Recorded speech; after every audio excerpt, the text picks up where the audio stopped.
teen lifeguard's unsolved murder case is cracked open with unexpected evidence.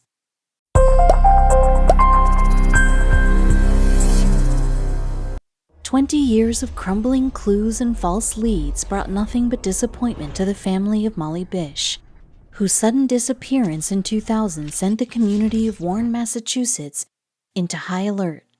Eventually, interest in the case dwindled as it became more likely that Molly would never be found alive. Molly's family, however, refused to give up hope, and although time didn't heal their wounds, it ended up cracking open a huge hole in the case. Ironically, the Bishes moved to Warren, Massachusetts out of concern for their children's safety. They had lived in Detroit until a violent crime occurred in their neighborhood when a woman walking home was kidnapped and murdered. The Bishes relocated to Warren, where they lived comfortably for 15 years. Their daughter Molly was 16 when she was hired as a lifeguard at Commons Pond.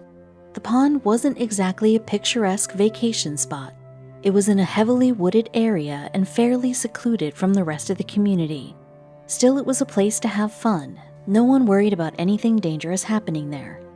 The only real danger people thought was drowning, which is why Molly was there in the first place. So when Maggie, Molly's mother, dropped her daughter off for work on June 27, 2000, she did so without hesitation, and when her phone rang 3 hours later, Maggie certainly didn't expect the voice on the other end to be a police officer. She heard the words every mother dreads hearing: "Your daughter is missing."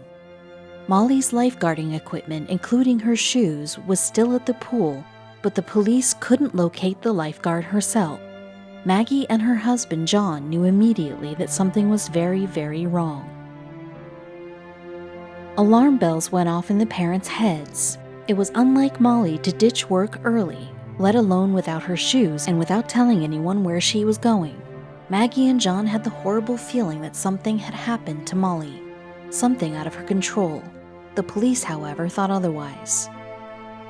Since there was no obvious sign of a struggle, the police didn't immediately suspect foul play. Weeks passed without any resolution as they searched the wilderness surrounding Commons Pond. Meanwhile, Maggie replayed the days leading up to Molly's disappearance in her mind. With a jolt, she remembered something odd. Maggie remembered an odd moment a few days before Molly's disappearance. She had dropped Molly off at work when she noticed a man sitting in a white car in the pond's parking lot.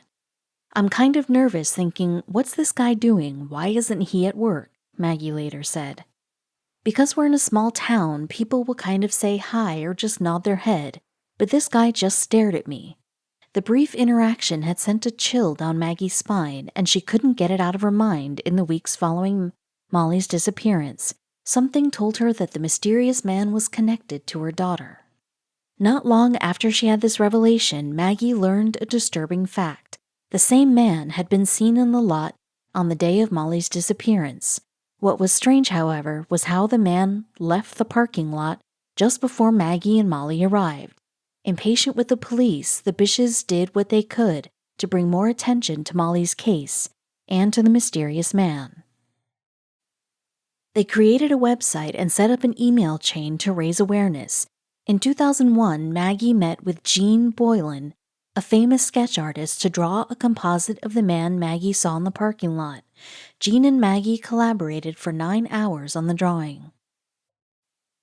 When Jean was finished, Maggie looked at the drawing and felt certain that Jean had perfectly captured the suspect's likeness, even including the cigarette he smoked as he stared at the mother dropping off her daughter for work.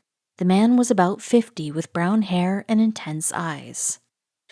Jean's composite sketch was given to police and distributed around the area. Even with the Bishes doing so much on their own to add to the investigation, authorities weren't any closer to identifying the man in the white car. Cops checked on local sex offenders, which led to more of the same: nothing. Molly wasn't the only girl to disappear from Warren either. In 1993, 10-year-old Holly Piiranen, whose family lived in the Warren area, was kidnapped and murdered. After years of work, investigators named David Pouliot as Holly's murderer using newly recovered forensic evidence. They never filed any charges against David, who died in 2003. Meanwhile, in 2003, the Bishes finally got news, but it wasn't good. Molly's remains were recovered in Hampton County, a neighboring community to Warren. It was clearer than ever before that Molly had been murdered, but her case went cold. Years passed, during which the Bishes lived with more questions than answers. Technology hadn't yet caught up with the changing times, until 2016. That's when the police finally obtained better technology to test 24 pieces of evidence from Molly's case for traces of DNA. For the first time in decades, the Bishes had hope. They knew the chances of finding their daughter alive were slim to none, but with this new technology on their side, they could finally answer questions that had been plaguing them ever since June 2000. Thanks to this technology, they finally had solid leads. The police investigated a campground outside of Warren, where a white Buick LeSabre was rumored to be buried, a car that, they hoped, could be connected to the case. They used radar technology to scan the campground for a burial site. It's unclear if the investigators uncovered anything at the campsite, but they continued to work Molly's case with renewed enthusiasm. The DNA testing went on for years, the Bishes desperate to link a suspect to Molly's case. Finally, after 2 years of testing and tip-taking, authorities publicly named a new person of interest. Multiple people gave information leading them to Francis Frank Sumner, Sr. Frank lived about 20 minutes from Warren and had spent most of his life in the area. To make matters even more suspicious for Sumner, the police unearthed a disturbing crime from his past. In the 80s, the then auto mechanic committed a heinous crime. He abducted and raped one of his female customers. Sumner hadn't gotten away with it. He'd spent 16 years in prison, but to the horror of the Bishes, he had been released into society in 1998. Molly's murder happened just 2 years later. There was another important connection the police wouldn't discover until they visited Maggie and her daughter, Dr. Heather Bish Martin. The investigative team showed Maggie and Heather a picture of Frank without warning, and their reactions told them everything they needed to know. Maggie and Heather were speechless. We recognized all the characteristics that my mother had described for police sketches, Heather said. The police also filled the Bishes in on Frank's background. It was terrifying, Heather said. I mean, he's got aggravated rape and kidnapping charges. He brutally beat a woman. He stalked people. He sexually harassed people. He's scary.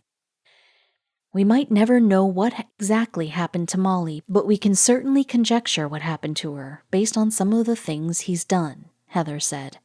The Bishes and the Warren community waited for the police to take action against Sumner.